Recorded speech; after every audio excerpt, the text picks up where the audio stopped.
Good morning. It's Monday, May 20, and I'm about to start the work week.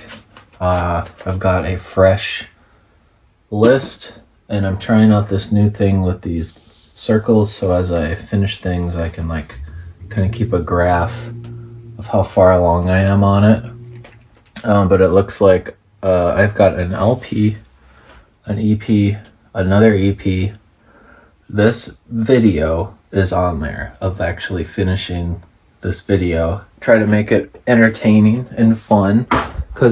And then this big one over here, this giant list, is all stuff for LA Session Drummer.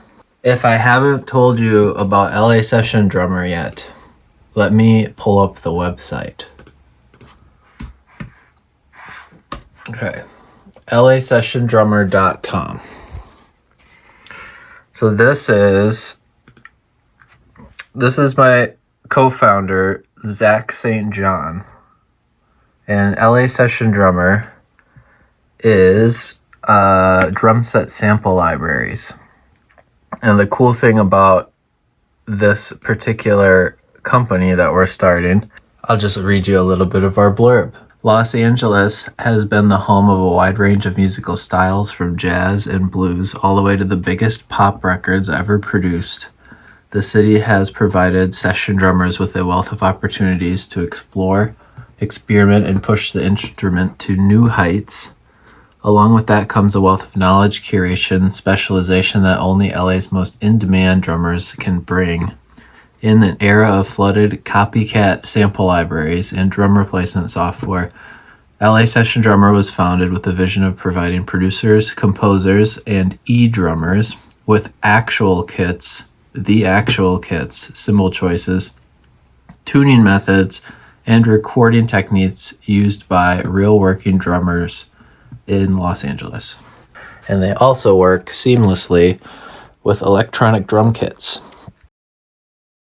Okay, I am all caught up on mixing the project with Tia and Daphne, vocals, live drums, the tracks, and they're ready to send in and get some feedback. And 3 of those tracks, I think it's like 99% sure I got the green light to record live brass, which will be super fun. But that means I need to schedule another day at the studio. I need to write out some parts, get the charts together, and then have the session day for the horns, but that is the last thing for that EP.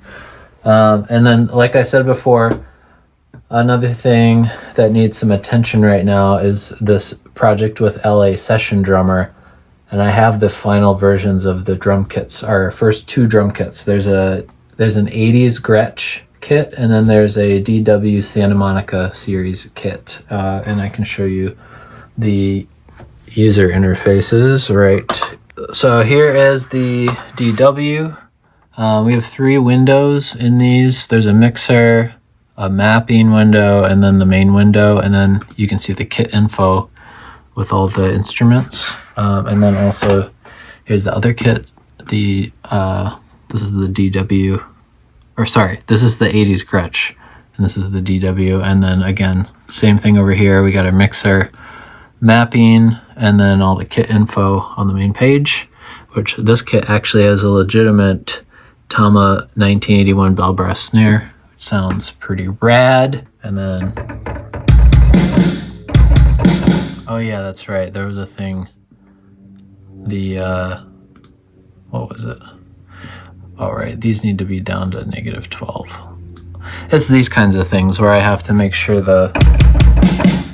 some of our settings need to be double checked. My job with the sample instruments right now is I need to make sure they are in the state that they will be when you first open them on your computers. I want to make sure everything is linking with the electronic drum kit. So I'll probably play a little bit. The E-kits are like this close. There's a couple tiny playability things. I need to go through and actually adjust the sample volumes, actually like one group at a time, because the DW is a little wild. The Gretsch is nice and tight and the dynamic range is right. and it feels good, but the DW is a little too, it gets a little too loud and it gets a little too soft for it to react the way it needs to. So those are the kinds of things I'm making sure is happening, which transfers over to you as a very meticulously curated drum sample library. When you hit the sticks on the pads, they will react the way they should.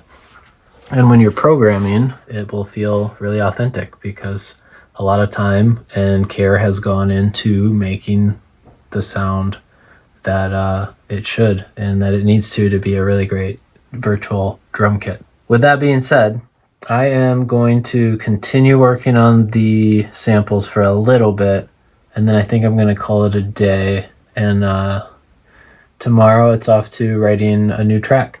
I'm going to try to keep this documenting periodically going and just kind of feel it out. I have no idea how much of this is going to actually be usable or if anyone will ever see it. But I will try it because I think it could be very cool if I get a little more comfortable talking to camera and like stay more animated. And I don't know, if I figure out some sort of format that I can rely on. Right now it's just I'm just kind of like talking to the phone camera and hoping that it works out. But like everything else, sometimes you just got to start doing it and you sort of find your footing once you begin. So I think that's where I'm at with it. I need to just start doing it and I will figure it out like I do with everything else. I gotta get back to work and then maybe I'll go make like a margarita or something and watch 30 minutes of a show. Good night. See you tomorrow.